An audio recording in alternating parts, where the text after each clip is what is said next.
Bom, pessoal, a gente vai começar agora, então, o festival com o primeiro bloco, que é sobre a temática de design de experiência, que vocês devem ter visto em toda a nossa comunicação e também aparece muito dentro do material do kit de vocês. E por que esse tema, esse assunto, como o primeiro bloco aqui, bloco de abertura do festival? Primeiro, acho que é importante dizer que somos todos nós, todos vocês também, designers de experiências, né? Quer vocês queiram, quer vocês saibam ou não. E se vocês não sabem que são designers de experiência, porque provavelmente as experiências que vocês têm criado e desenhado não estão sendo feitas de forma intencional, né? Então, quando a gente traz esse tema do design de experiência aqui para o coração do festival, é exatamente com essa preocupação, né, de que a gente olhe cada vez mais com intencionalidade para tudo aquilo que a gente cria, para os programas, eventos. E eu acho que essa lente do design de experiência pode ser muito interessante para a gente lidar também com um dos paradoxos que hoje habitam esse ambiente de T&D, de recursos humanos, de treinamento, né? A gente vive esse paradoxo de uma abundância enorme de conteúdo disponível e, ao mesmo tempo, uma atenção muito mais limitada das pessoas, né? O engajamento e a retenção de conteúdo tem sido algo cada vez menor, ao mesmo tempo que a gente tem uma quantidade enorme de conteúdo a passar. Então, como a gente pode solucionar esse paradoxo? A gente acredita que desenhando experiências melhores, se preocupando com o formato também, e não só com o conteúdo, é um dos caminhos possíveis. Então, aqui, para mim, é um prazer muito grande receber as duas pessoas que nós teremos agora, em alguns minutinhos, falando sobre design de experiência. O primeiro deles é o Abraham Burickson. Ele é o fundador da Odyssey Works, a consultoria de Nova York que tem redefinido o significado de experiência para ir além de evento e entretenimento e realmente olhar para experiências como momentos de transformação intencional, né? Para mim é também muito especial fazer essa introdução, porque ele foi meu professor durante todo o último ano. Então, ele formou muito do que hoje, na Nuts, a gente entende por design de experiências e muito do que a gente aplica. Então, vou recebê-lo ao palco e, a partir de agora, está em inglês com ele. So, do we have Abi? Ari?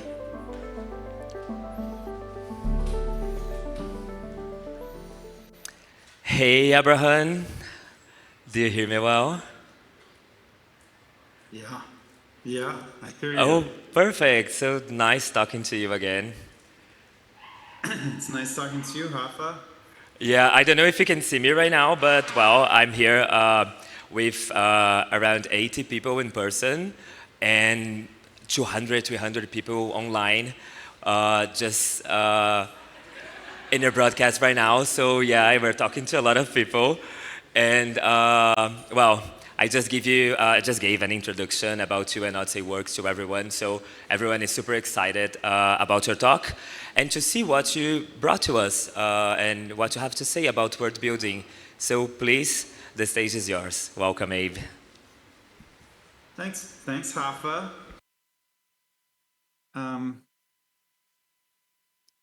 Just wondering what world this is.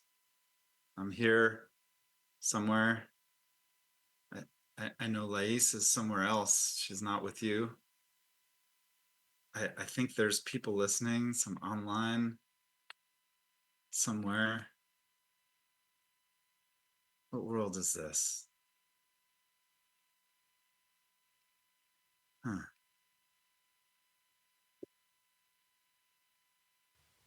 The first slide of your talk, your title slide, should set the stage and grab attention. It typically includes a title, a subtitle, your name, your organization, and the date or event name. Yeah, right. So this is the world of Keynote. It's good to know what world you're in, because then you know what to do, not just sort of cast about in cyberspace somewhere, right? I'm the speaker and you're the audience, and so we kind of know what to expect, right? Because we built this world, right? We built this world with our expectations, and maybe you'll get, I don't know, something educational if you're lucky, maybe something funny, maybe you'll learn a few things. Hopefully, we also know, right, what not to expect. We know that You know, the person over there in the second row, you next to that other person, you're not going to fall in love by the end of this lecture. This is not that kind of lecture. We know that slide 17 is not going to contain the solution to sea level rise, right? And we know that the guy in the back, the one still on his phone, he's not going to reach enlightenment by the end of this talk. And we know that because this is our world, right? And we built it, and we built it with our expectations, even through the screen and the people who are remote and those of you sitting in those comfy chairs. We walked in here and we said, this is the world of a keynote. And that's what I want to talk to you about today. I want to talk about worlds and the expectations we bring to them and why they have to be that way. But I think, actually, let me share my screen here. Before I even do that, I want to take you to a different world. You see my screen now? Is that being shared? Can't hear or see anybody, so I'll assume you can, even though I see myself on the stage. Are you able to see my screen, Laís? Yeah. Okay. So I want to take you back to a different world.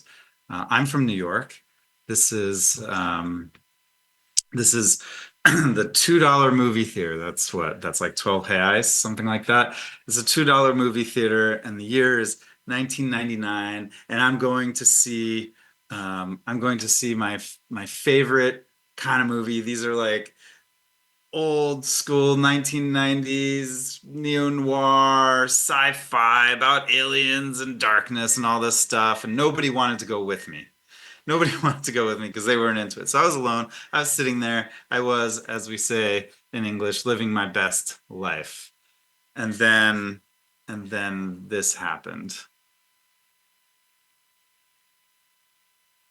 The aliens who control everything disassemble and rebuild the world every day. And then they pluck people out of their lives and drop them in entirely new lives. The police captain becomes a barber. The school teacher becomes a prostitute. The working class couple fights all the time. Those two with their faces in the soup, they become genteel, wealthy robber barons, speaking of poetry and nothing else. And it hit me. It hit me right here. Because this is our life. This is my life. Right? Right? I live the life that is laid out for me. Right? I believe what my world tells me to believe. I believe, for instance, that I don't know, you're born and then you grow up, you have a child, something called a childhood, and you go to school, you can go to university, maybe get a job, have a family, retire, die. I believe that was the world. I believe that men were men and women were women. I believe the earth was round. I believe that money was money. Why? Why did I believe all these things? And the more that I thought about this, the more that it seemed so strange and unusual. So I decided I would try to estrange myself to my own world to see if I could go somewhere so far from New York and the $2 movie theater and my life there. And so I went here, someplace a little closer to you.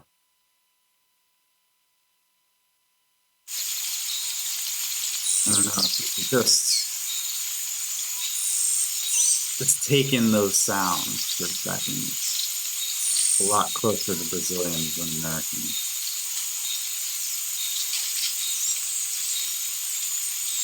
You can put yourself there. You can take yourself out of your screen to be in this place. And for me, one of the primary ways that I know I'm in a world is through sound. It doesn't enter so much through my mind, through looking at pictures of cool things that are part of that world. It comes in here. It comes in into my body, and sound is the entry point usually. Right? How do you know you're in a place? So I was a young architecture student. I was ostensibly there to learn about the vernacular architecture of the indigenous Shuar in Ecuador. This is the Ecuadorian Amazon. And if any of you know the Shuar, you might know that their world is very, very different from what one would find in New York or Sao Paulo. They believed, for instance, that this wasn't actually the real world, that the only way to access the real world was by taking really intense psychedelics like ayahuasca or even more intense ones. They believed that if you did not drink the chicha, the fermented palm fruit and spit saliva drink that was handed to you when you walked into a woman's house, you might as well just spit in her face. They believed that if you wanted to actually be a person, a real person, you needed to get power from the spirits who lived in the waterfall. They believed all these things. And me, I'm from New York. We think we're smarter than everybody else. We think we know better. I'm not going to believe this stuff, right? Why? But then again, I was reckoning with the fact that why did I believe anything that the world had told me? And so there I was in this world, not really a person. And there's something about a world that's stable. And this was a stable world. The anthropologists will tell you. Everybody had their place. Everybody looked out for each other. Everybody knew how to be and what mattered and what the world was and why. And the stable world, in a stable world, a curiosity, which is what I was, it can't last. It either needs to be exiled, kicked out, or assimilated, incorporated into the community, or it will destabilize the world. This is something that happens a lot. And I didn't want to do that. And so I was there for a month before one of the elders invited me to go and visit the waterfalls. He said that if you're going to actually be here, you need to get power from the waterfalls, which was his way of saying you had to become a real person. And I said, of course I said yes. And I said yes because that's why I'd come down there. I'd come down there to see if it was possible for me to become who that world asked me to be. If there was a different self available in that world. But I was scared. I was really scared because I had known already in my time there that people go off into the jungle and they don't come back. Spiders, snakes, animals whose names I still don't know, even in Spanish. But I went, and we went first on foot, and then by we went first by foot, and then on horseback, and then on foot again. It was a 2-day trip deep into the jungle, and for me, walking on the forest floor is quite hard because I was not used to it. I was used to sidewalks, and I was traveling with one of the elders, the one who had invited me, and a young man who was my own age, who was my friend, and they were just sort of floating across the forest floor like it was nothing. And we spent the night sleeping under the trees, did a little hunting. I was carrying some sacred tobacco around my neck. And then we kept going until we got to the waterfall. And in my book and in our experience design program, we talk about immersion. We talk about these 3 types of immersion. I don't know if you can read it here, but we talk about physical immersion, right? You're in a place. We are all in a place, right? No matter what, your body is surrounded by a place. We're always physically immersed, right? But then the next question becomes, are we psychologically immersed? If you are in the audience right now, and I can't see the audience, but usually there's somebody still on their phone. And if you're on your phone, your mind is somewhere else. You're not psychologically immersed, right? But if you are listening to me, if you are on board with what I'm saying, you are. And then there's that final level, the ontological immersion, the spiritual immersion, the level of immersion in which you become a part of that world. What means something to the world means something to you. You are who the world wants you to be. And I was right on that edge after all that time, after the difficulty, the physical challenge, the month in the Amazon, and the understanding that there was something to be afraid of. And so these are my friends. The man in the front is the elder, and then the back was the guy who was my age. It's quite a while ago. And we got to this place where there was a river, and I had the tobacco, and we took off our shoes, and the elder said to me, "Okay, we're almost there. All you have to do is walk up the waterfall, walk up the stream that leads to the waterfall, and that's where we'll get our power." I said, "Great, how long is it?" He said, "It's a while, about 1 kilometer." And I said, "Great, what do we have to do?" He said, "We'll just go out into the stream, walk up the water, and don't slip and don't fall." And I said, "Well, what happens if I slip and fall?" He says, "If you do, the spirits, the Adrutam, will come and kill you." And I said, "Okay, all right. So let's suppose that I slip and fall. Like, what do we do to keep the spirits from actually coming and killing me? Like, is there some kind of prayer or something?" And he just said, "Don't fall." And he walked off. And he and my friend were gone in no time. And I thought, how hard could it be? So I walked out into the water. And as soon as I got out there, my foot went out from under me, but I didn't fall. This was slippery. I mean, it was these moss-covered rocks. It was unbelievable. I've never experienced anything like this. Ice has nothing on this thing, right? And I tried walking really slow. I tried shuffling. Finally, I got down on my hands and knees, and I crawled. And I crawled up that waterfall for an hour. And like I said, I don't believe in the spirits who live in the waterfall. I'm from New York. This is not my world. And yet, while I was there in the posture of belief, while I was there moving in the space where the Arutam lived, where they would come to kill me if I slipped and fell, it wasn't a matter of belief. This is simply the way the world is. I believe it now. I believe there that if I were there, crawling up that waterfall again, those spirits would be right there with me. But I don't believe it here in New York. And this is what I'm trying to talk about today, is this way our invented world is ours alone. We make everything in it. The Arutam, the social dynamics, the conferences, the ideas of who belongs up on stage and who belongs in the audience, the objects in our world, the typography, the holidays, all of it. These are all things that we have created, and we maintain them together. Our world is a designed thing, but it's not just an arbitrarily designed thing. It is designed with total power over who we might be. It makes us. I love this quote by Anne-Marie Willis. It's, "We design the world, and the world designs us right back." It is a fantastic quote. It's wrong. She didn't actually say that, but people think she said that, and I'll go with that. We design the world, and the world designs us right back. And I've been going to conferences and actually asking people about the world. It's a big question, about their hopes and fears and dreams for the world and how they feel about it. And I've been collecting quotes.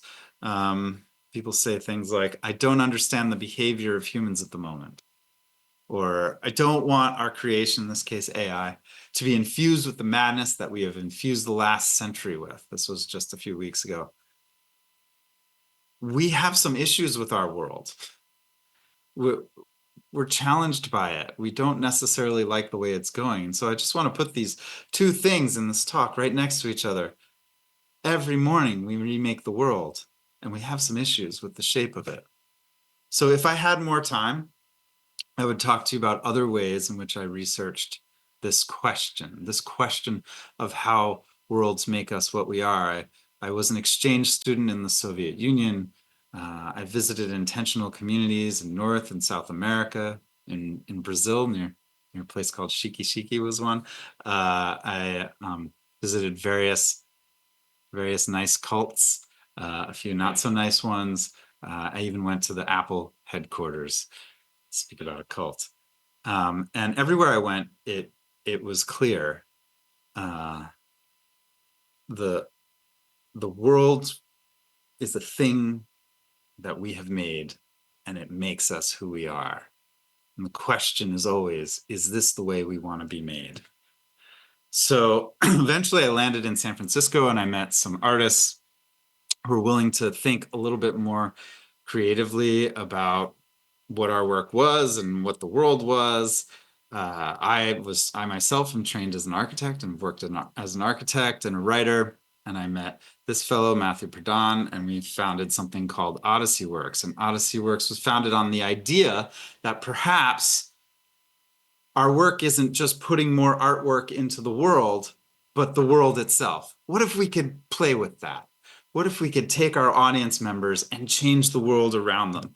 And once we started thinking this way, we realized we no longer had to worry about butts and seats. We no longer had to worry about ticket sales and clicks and views and reviews even. We could start to think about what we actually wanted to do and what we could change. And suddenly we were free. We were free with time. We were free with how many audience members we could have. And we started to work with scale. We decided we would work with one audience member at a time, and we would study them, get to know them as well as we could. We read the books they read. We listened to the music they loved. We talked to their friends, their family, their illicit lovers. We went to their workplaces. We didn't start our work until somebody on our team dreamt about the person. And then we began our design work. And what resulted were interventions in their worlds. We would drop moments of beauty into their commutes, into the everyday. We would transform their homes into sound installations. We would write books for them. We would take public space and completely turn it into absurdity space. We would send them on adventures, and sometimes we would create bacchanals for them. And once in a while, we would kidnap them, take them out of the city where they lived.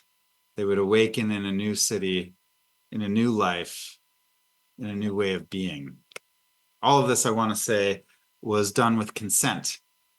And it was not just that it was just that people said okay, but that we were in this collaborative relationship with them. Suddenly art making wasn't about producing a thing and putting it out in the world and running away so nobody saw us. It was about the relationship we developed with them.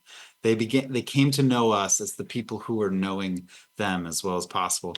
And I want to talk about this one piece. This one piece we did for this fellow named Rick Moody, who's an author. He wrote books like Garden State and The Ice Storm that were made into movies. And he was really interested in story. And I think story is a very important part of what we're talking about at this festival. So we decided we would try to write the story that existed in his life, not one that was just in his head in a book, right? But we did start out with a book. We wrote a children's book, this one, called The Secret Room. And he has a daughter, and anybody who has kids knows that if you get a book into circulation and the kid likes it, you will read it every single night. And that's what was happening. It was about this girl finding this beautiful space that was just hers, with this picture of a prairie on the wall and music to listen to and a book to read, and everything that was inside her celebrated. Eventually, after months of reading this book, we sent Rick to his own secret room, this dark, disused hardware store in downtown Brooklyn. It had a very different vibe, but it was the same in many ways. It had the same picture of a prairie on the wall. It had a book for him to read.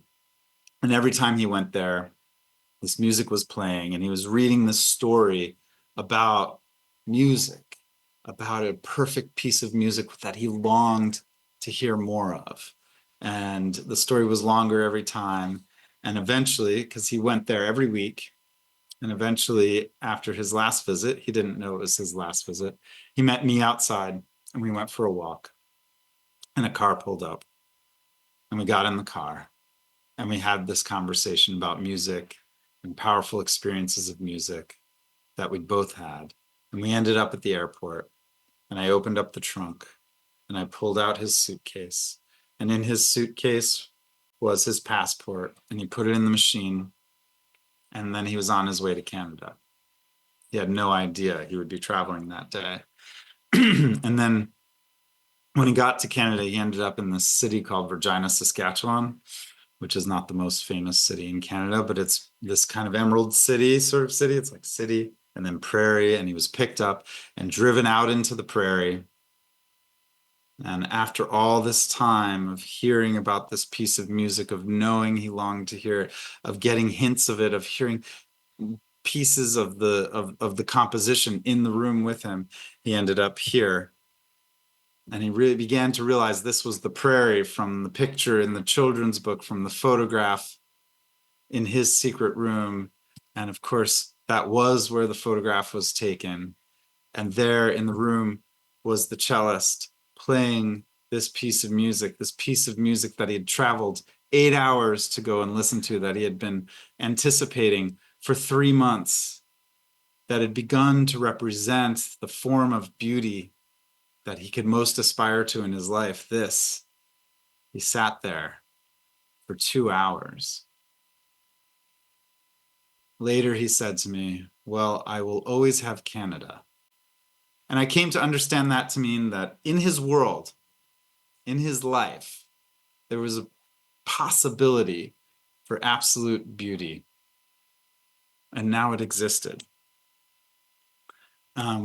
So eventually this set of ideas, it was kind of like a side project. Like, I have to tell you, I don't know if there's people running businesses here, bad business model to design experiences for an audience of one.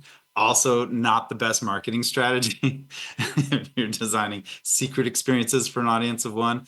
It was kind of a side project, but it started to invade my life. It started to take over. My architecture practice was no longer something I could ethically do in the same way. I could no longer show up to my clients and just start designing a house.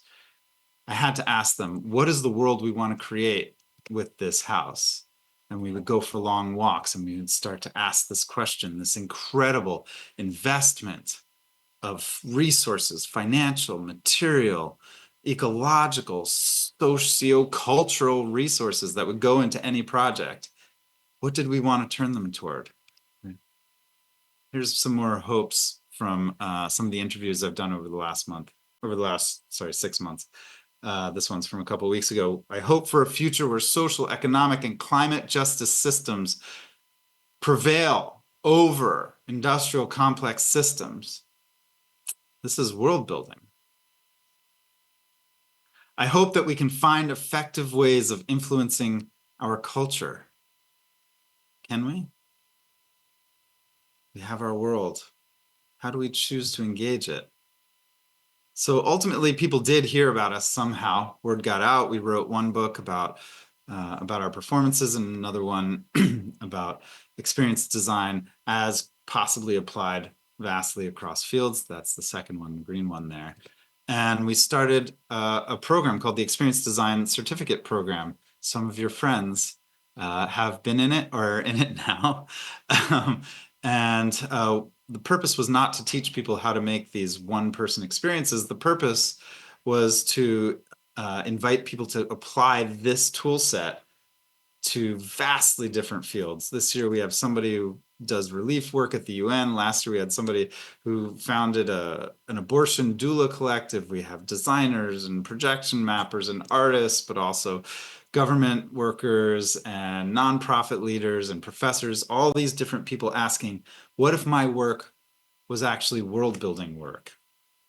And we work with companies and organizations that are trying to bring this mindset to their work. This is Yoshua Bengio, the godfather of AI, who's trying to go out there and advocate for AI safety. And we've helped somebody like him develop this TED Talk, which was the first talk at the TED Festival last year and kicked off a big debate about AI safety. And we also work with organizations across the map. We've started 2 sub-organizations in our foundation, Landfall Labs, which is thinking about how experience design can help us think differently about the climate crisis. Because we know the political problem, we know the technological problem. What is the world building problem? How do we think about it that way? And Mirai Labs, which is thinking about our future with AI. How do we wish to be as humans with this technology moving forward? And we've developed this program for kids, which is really close to my heart. My kid is involved in it. It is a 7-year narrative experience for children where they enter into a secret society that becomes their sacred community of story keepers. And the children learn to own their own story, to become, as it were, agents of responsibility for the building of worlds. And they're in it for 7 years until they get their own Odyssey when they turn 13 or 14 and become full-fledged story keepers. So, all right, this is a keynote. It's keynote, right? It's the world of keynote. Hold on a sec. We need some takeaways. Wait, I do need to share the screen here. We need takeaways from a keynote, right? Yeah, let me just share this. Hold on. Yeah, okay, takeaways. All right, stick with me. All right, so, all right, key takeaways. Here's some takeaways. All right, 1 is the defining characteristic of a stable world that we believe it can be no other way. 2, we design the world and the world designs us right back. 3, every act of making is an opportunity to build the world we wish to see. 4, it may be that it is not the politicians and the traditional leaders best suited to make the world we hope to live in, but the people in this room. Okay, good. I did not want to do injustice to keynote. We gotta have takeaways, right? Great, good job. All right, one other thing. I don't know about you, but I don't always live up to my ideals. And my kid was having a birthday, and in New York, in Brooklyn, in the world of Brooklyn parents, which is a very particular world, birthday parties happen at this place called Chuck E. Cheese. And I want you to imagine fluorescent lights, broken video games, bad pizza, some weird characters, a projection map, right? And the kids show up. They eat, they push a bunch of bad food into their mouths. They run out, they pound on the machines. They don't interact with each other at all. The characters play a little bit. They eat some more cupcakes. They have a sugar meltdown. They grab a bag full of plastic crap. They walk out. They dump the plastic stuff in the garbage. The plastic stuff in the garbage gets taken to a landfill where it spends 400 years decomposing. I hate it. It's against everything I stand for. But my kid's birthday was coming up and I didn't know what to do and I was really busy and I was right there. I was right there on the website. I was about to click. Like, it's not that expensive. I mean, it's expensive, but, you know, and then I said, okay, take a breath. Hold on. Take 10 minutes and see if you can think of something better. So I wrote an invite. I said, meet me in the park. Bring your cardboard recycling. Show up at this location. We're going to build a castle. And that was it. I didn't know if people were going to show up. I didn't know if they would bring the recycling. And this is what happened. Everybody was so into it. The kids were building the castle, the parents, especially the dads, strangers in the park, dogs, unfortunately. This is how it started. It was insane. the number of kids we had at the end was double the number of kids at the beginning. And then this is how it ended. We destroy and rebuild the world every morning. The question is, what world do we want to build? Thank you. Hey, Abe, thank you so much. I do think that for everyone here, word building is such a powerful tool also for this audience that works mainly with training and development. So we can use it as a tool to build not only training programs, but also words and experience people will really inhabit and live in. That's why we brought the idea of word building as a tool. And also so inspiring to see, again, how Brazil has influenced your work. Before we jump into a conversation and also hear questions, I'd like to invite also another person that I have the pleasure to say it has been also my professor. So this is Laís Glück. She's Brazilian, but she's joining us from Greece now, where she's attending the How of Beautiful Business. And she's the founder of Glück consulting firm, but also the representative of Chaos Pilot in Brazil, one of the main also experience design organizations. So, Laís, are you with us? Yeah. Yes, I'm here. Oh, Good morning wow. for you. I'm envy of the background. Amazing. And it's not no filter. It's a Like, real it's for real. one. Yeah. How are things in Greece right now? Sunny and really exciting. Like, one highlight that I would love to share is how beautiful it is to be here, but also super proud by seeing how things, even in Brazil, it's so well done. Like seeing the beginning with the music and how the flow is organized, it's quite similar to what I'm experiencing here. So congratulations to everybody that is working on this amazing from control to culture even. Thank you so much. Amazing. Yeah, we have such a nice crowd here and people that share this curiosity and interest that both of us share.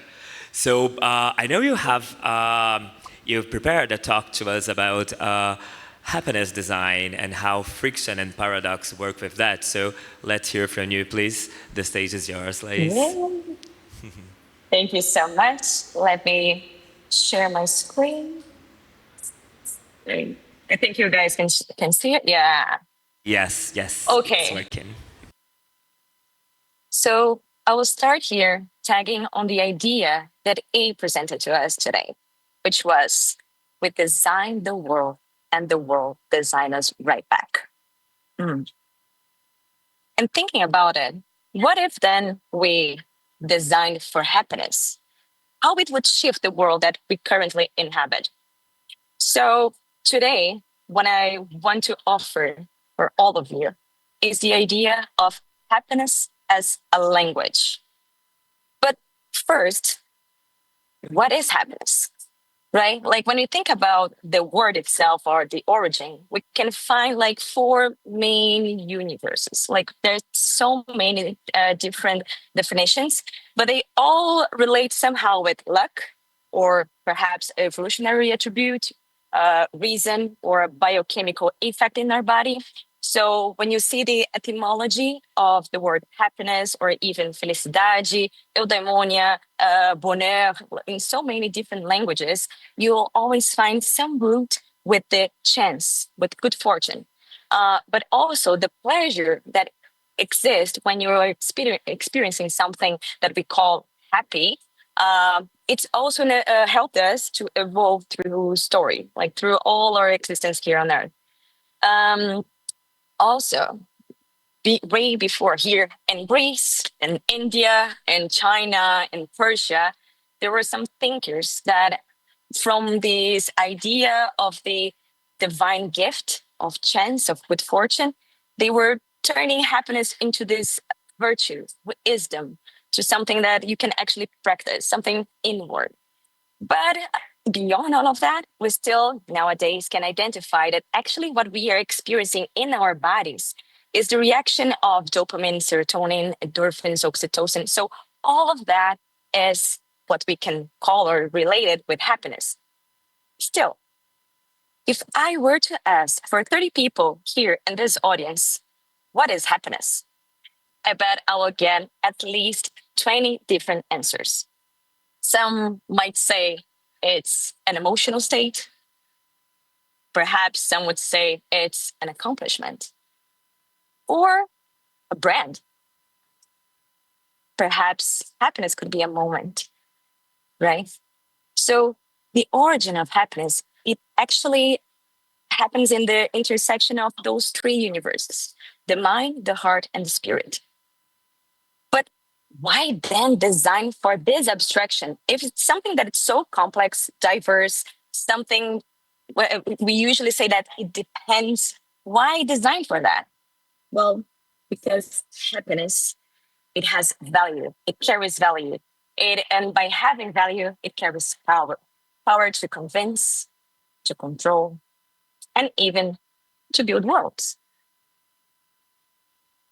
So the idea of designing for happiness is the act of designing the structures to provide collective and shared awareness of the responsibilities and implications of what affects us. So not only the emotion itself, but like what is everything around? When I think about happiness as a language, what is everything around and how might I design with that? Inside of the design universe, you would find perhaps positive design, emotional design, right? So positive design is rooted in positive psychology. Emotional design, it's more object oriented. But when we talk about design for happiness, it's about developing emotional resilience. It's life centered. We integrate discomfort and comfort as an emotional symmetry, as a singularity. So the main difference is to have the structures, the strategies, and the practice to develop happiness as a language, not only as an emotional state. And to understand this universe, we have this progression of concepts such as ever-changing existence, relational belonging, systemic creativity, emotional intentionality. They're huge, insanely big universes present in traditions and old wisdom, and which I'm not going to go through all of them today. This will be another conversation for us to explore. But they form the grammar structure of our design language.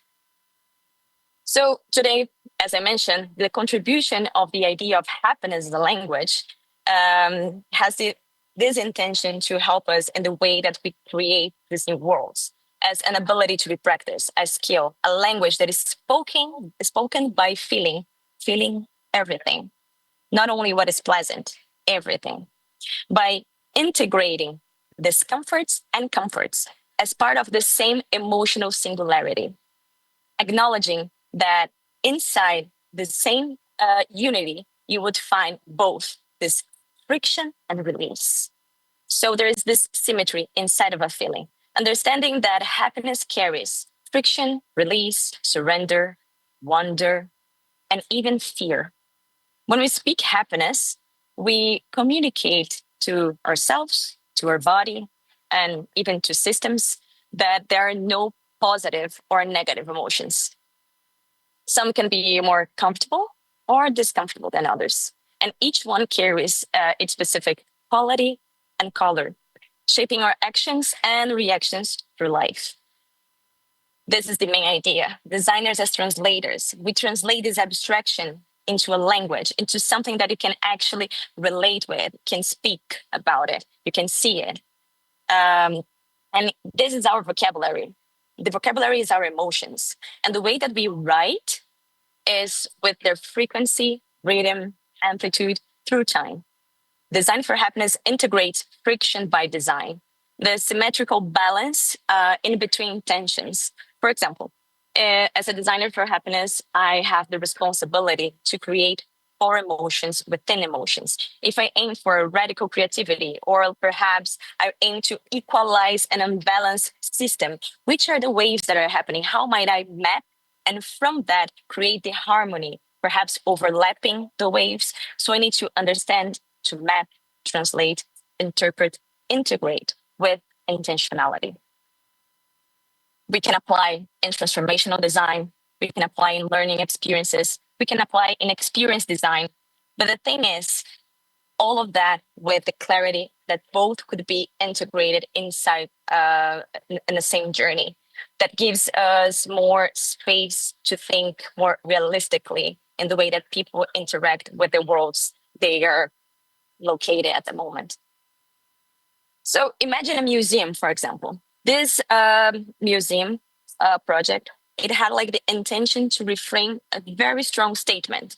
And it is a beer museum in Blumenau, Santa Catarina. It's a real project. And here we integrated as an intentional part of the journey, fear. Fear in order to prime the real empathy in the visitors of the museum towards a specific story of that city. We aim to create belonging. So to transform an outsider to part of a collective, oh, maybe I'm breaking. Okay. To part of the collective, we need to create a relation. And for someone to relate with something or someone else's story, it needs not only to understand the pain, but feel the pain. So, of course, with the right amount of tension, right? It's not like making people super scared. It's like having the clarity of the emotional intentionality, like this shape that I'm doing here with my hands. It's not only having clarity about the amplitude of discomfort and comfort combined during the process, right? During the journey that this person is experiencing. So we went from fear to belonging, from friction to transformation, by actually putting that in the physical universe, something that could be abstract. And from that, we had like amazing stories of admiration, appreciation by all the narratives of people that experienced that visit, especially people from the city itself. So, okay, for your next move as a world builder, my suggestion for you is look for happiness waves around you. What if you could see what is surrounding you in terms of emotions? Which comforts can you identify, how they relate, right? How is the amplitude, the rhythm, the frequency of what you can see around yourself in terms of this abstraction of feelings? How might you intentionally combine friction and release in the interactions, stories, and experiences that you are creating? Through discomfort, react in order to find comfort. Together, combine, integrated as one thing. And to close, we are designed by worlds, cultures, relations, and stories. So what if we speak happiness? Which new stories will be able to share? Which new worlds will then be designed? Maybe in a world where we speak happiness, I can affirm I am happy with the same confidence that I can say eu sou brasileira. And not because of my birthright, but because I am fluent culturally and linguistically with the way I feel about experiencing life. Yeah, from essence to expression. The world building that we aim for the future, it's a more emotional resilient world. And for that, we need to aim for friction and release and comfort and discomfort combined, integrated, symmetrically. That's it. Thank you so much.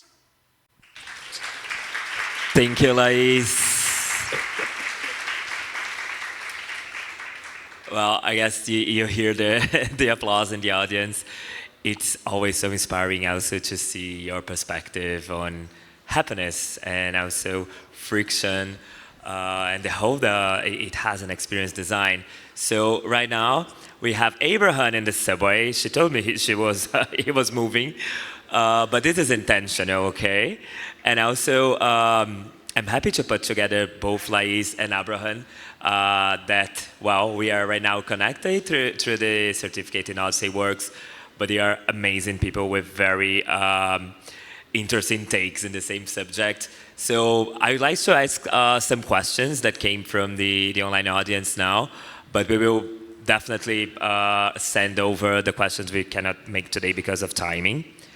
But first of all, Abe, you spoke about word building, so I'm gonna ask this one for you, but Laís, feel free to jump in the answer as well. So when we look at the concept of word building, it seems something complex and sophisticated. It might seem something hard to do. So what do you have as an advice for people in this room to implement the idea, the concept of word building in their corporative experience, in their training experience from day one, since tomorrow? Like, what are some easy and immediate ways you can already try to implement word building into your training and development experiences?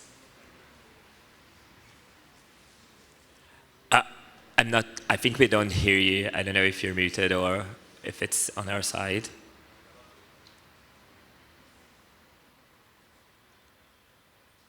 Can you hear me? Yes, now we hear you.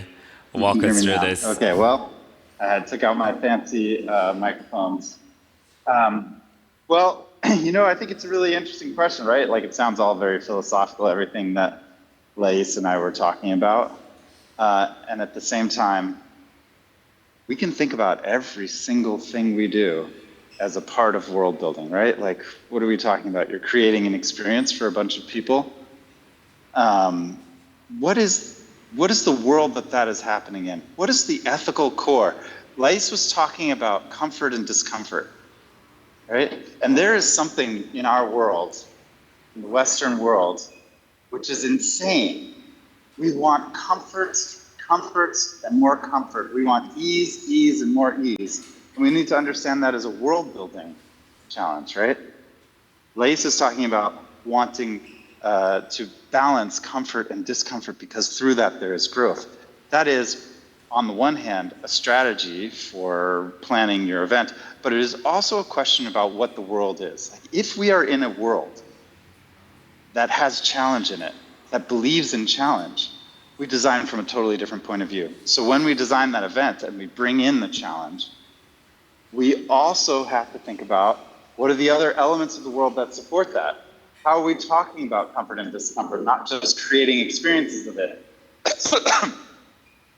How do we ourselves understand the value? What is my role?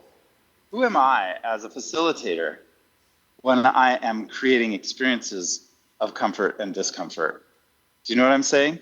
It's all the way at the beginning. The very first thing we have to ask when we're creating anything, any educational experience, any experience design, any performance, anything. What is the actual experience we want people to have?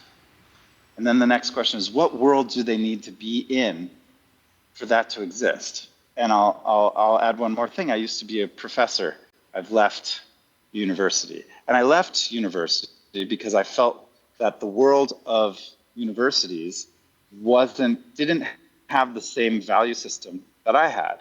The world of the university said to students, and mind you, I love higher education, I love universities, I love the whole idea, but it said, oh, the students come in unformed, like clay, and we make them into what we want them to be. That's not how I want to be with people.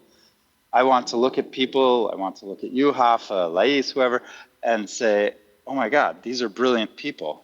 Let us work together. Let our education be working together to develop something in a totally new way. Let me be affected by you. Let us be a community rather than me being somebody making you into what I want to make you into. These are world building questions that I think have to happen at the very beginning of anything we create. So thank you, Abe. I guess with this, I would like to move to Laís to understand a little bit of how can we, and when I say we, I'm referring also to the people in training and development industry. How can we implement discomfort intentionally in our experience and in our world building, because comfort is always on our minds. We are always looking for the more comfortable experience ever. So how can we intentionally also balance this with the discomfort to making a more meaningful experience? Is there I love this any question.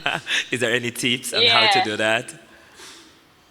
definitely. I think first thing is to notice, like pay attention first. Like you need to learn how to read the room completely, like integrating everything, like thinking the system, thinking like if you can actually notice all the emotions that are happening in that specific moment, and perhaps you don't have the exact words, perhaps you need to learn a new language to know more, to get more emotions into your vocabulary. So first thing is to work on your emotional vocabulary. So it's a self work as a professional. And when you think about, okay, training, developing people, right? I loved what you said, like, oh, we are always aiming for comfort. Actually, we are always in the design, we aim to consume comfort. And the what I've been noticing that inside of the training universe and development, it's way easier for you to offer something uncomfortable as something to be achieved, a mission, something like, oh, you're gonna conquer that, it's gonna be amazing. So like sometimes inside of the corporate world, it's even more acceptable to have something that it's uncomfortable. Like you need to get out of your comfort zone. Those are some beliefs that already shape this particular world that we are already inside or part of. And what I've been discovering is that actually what we lack more is the comfort vocabulary. Like today, we think that comfort is like something indulgent. It's like optimizing. But when you see like the wave's anatomy, like each part of the wave, there was like that diagram that I showed you, and the valley of a comfort, I call it that there's a moment of a pulse.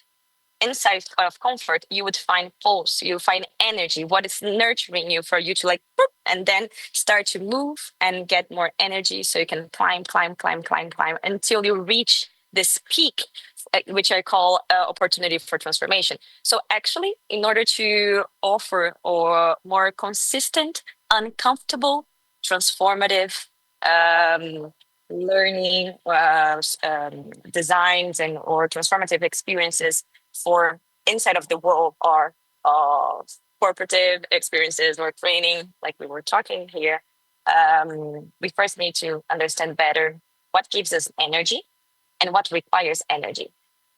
And how do we balance that together so then we can have a healthy transformation. So like for you to create like a good emotional intentionality, like this balanced relation in between comfort and discomfort, we need to first understand what is comfort instead of what is indulgence. It's not like I deserve something. It's like what it's giving me energy so then I can achieve an opportunity for transformation. Perfect. Thank you so much, Laís. So, guys, unfortunately, we have to end with one last question for both of you. So I will ask if you both could get us a quick response to that. And then we do our closures because we must move. But if it was for me, I would stay 2-3 hours more talking to both of you, you know that. But since we're talking about paradoxes here in this festival, I'd like to know how word building could be a tool that helps us design for reflection in environments that are so obsessed with productivity, such as the companies today, especially in a moment that AI is redefining everything. So how can we design for reflection and human connection in an environment that is obsessed with productivity and more mediated by AI? It's a difficult question, but try to make it. Yeah, it's a tough like question. It's a tough question. It's a terrifying question, right? What's going to happen? Everything is changing with this machine that is coming to what? Replace us? What is it coming to do? Why is it here? And at the same time, it is so important for us to ask, a world building question. Who do we want to be? How do we want to be? We have basically just gone along with technological change. We have basically just let it happen and been affected by it. And turns out social media has been terrible for our children, for ourselves, phone addiction, all these things. We're just sort of discovering that, we haven't been asking the real question. We haven't been asking the real question, what is the world we want to create and who do we want to be within it? This new technology coming online threatens everything, but what is it that it threatens?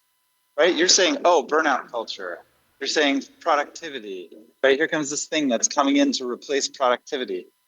Can we imagine how we want to be now? This is probably the best opportunity in our lifetimes to tackle this question.